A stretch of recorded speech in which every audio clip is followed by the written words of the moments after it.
How do you make a semiconductor chip? Semiconductors are an essential component of today's electronics. They are the brains of the devices we use every day. Applied Materials provides highly sophisticated equipment, software, and process technologies chip makers need to manufacture semiconductor chips. Chips are manufactured in multi-billion-dollar fabrication plants called fabs, built on a surface called a wafer. This wafer is made of pure silicon, the second most common element on Earth. Silicon is refined from sand into pure silicon dioxide.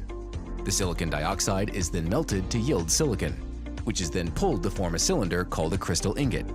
The ingot is polished and then sliced into thin wafers. Epitaxy, or epi, is a pure crystalline silicon foundation deposited and grown on the wafer surface. Epi provides a precisely controlled layer on which the device can be built, protecting the device from the wafer. Next, the wafer is spun and uniformly coated with a thick light-sensitive liquid called photoresist. Then a pattern is created on the wafer. Circuit patterns are drawn on a clear stencil-like mask.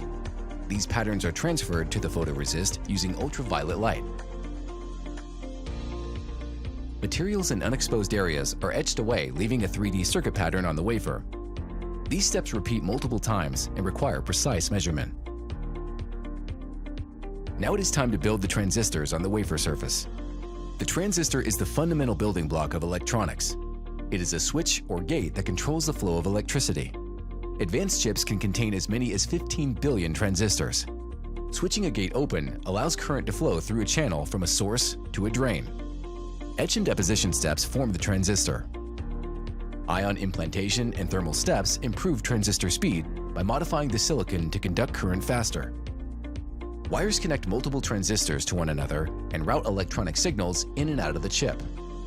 Wires are created by patterning and etching circuit lines, then filling them with metal. A single chip can contain more than 50 miles of wiring spanning multiple levels.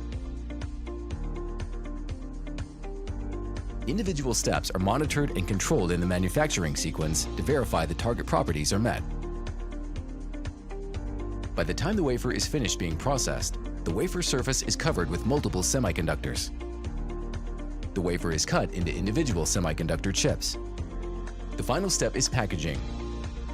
Each chip is placed on a lead frame and then overmolded with plastic to protect the chip. The chips are now ready to be used in computers, mobile devices, automobiles, and other electronic devices we use every day. Applied Materials systems are used to produce virtually every new chip and advanced display in the world. Our expertise in developing and manufacturing the equipment that makes semiconductor chips enables our customers to transform possibilities into reality.